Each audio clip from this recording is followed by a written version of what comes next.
Prima friends, so I just finished my morning workout and a lovely meeting with Samir Gora, who's a family friend, and maybe some of you guys know him from being on Anthony Bourdain's, like when he came to Russia, and we just had a very great time catching up.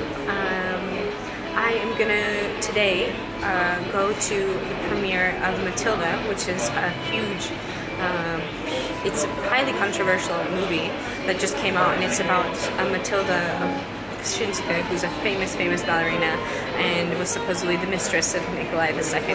And I will go to the film with the Ballet Maniac friends, the people who make this shirt, and I'll review it for you afterwards.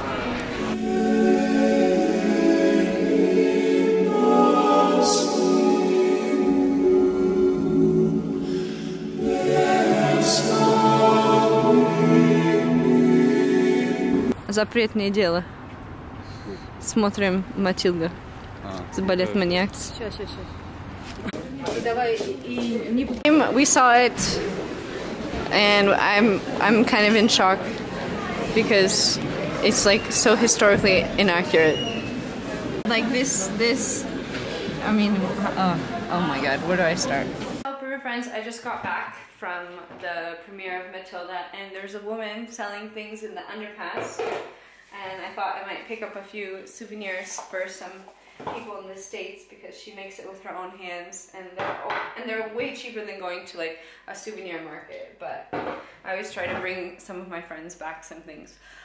The movie was so weird because like I've been hearing there's been so much controversy about this movie. They like wanted to put it out, they didn't want to put it out, the person who made it was arrested, and there's a whole big cry of like, look, it's Russia, like being mad at people and not giving them free speech. But I watched the movie tonight and it was complete, like, it said it was based in history, and yes, there was Tsar Nikolai II, and yes, there was Matilda Kaczynska, who's one of the most famous ballerinas, and yes, she was famous for being a mistress of the Tsar, as many ballet dancers were at the time. But then they turned the Tsaritsa into this like bad character, and she wasn't. In history, you know, she gave up so much. She gave up her faith, and she converted to the Orthodox Church.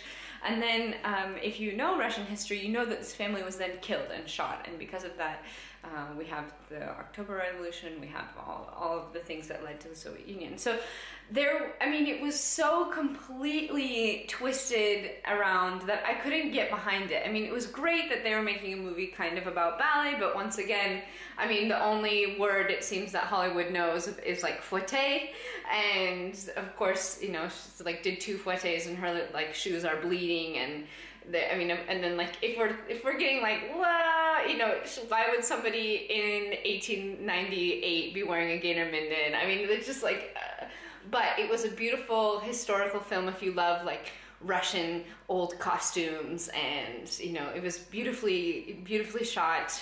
Very brave of some of my friends who were in it, but definitely like, come on, Russia, if you have the Mariinsky Theater, you have Bolshoi, like you have so many good dancers. Why wouldn't you make a film like, you know, the film that just came out from Royal Danish Ballet, which is so good and so real. I mean, we don't need to reinvent the wheel. Come on, Hollywood, come on, worldwide cinema. Let's make a real good movie with a believable story to it. All right, guys, that was my review for Matilda. Right now, it's only in theaters in Russia. But I hope that it will come internationally because it's kind of fun. It was fun. I was just sitting next to history buffs and people who are ballet critics, so we were kind of laughing the whole time. But it was a good night out. I will see you guys tomorrow for another video. Send your questions down in the description below. If you want to be one of my mentees, you can sign up at Mentoly, and that means you get an hour Skype session with me. You get to ask whatever you want. I am your personal friend and guide. Check out supplements because I was starting to have like an issue with my foot, my left foot. If you guys remember, I had a stress fracture, and I just upped my magnesium, took a little bit of like time off, and upped my omega-3, and my joints feel so much better. So make sure you're taking supplements. It can really be the thing that helps you push your training farther, and I will see you guys tomorrow.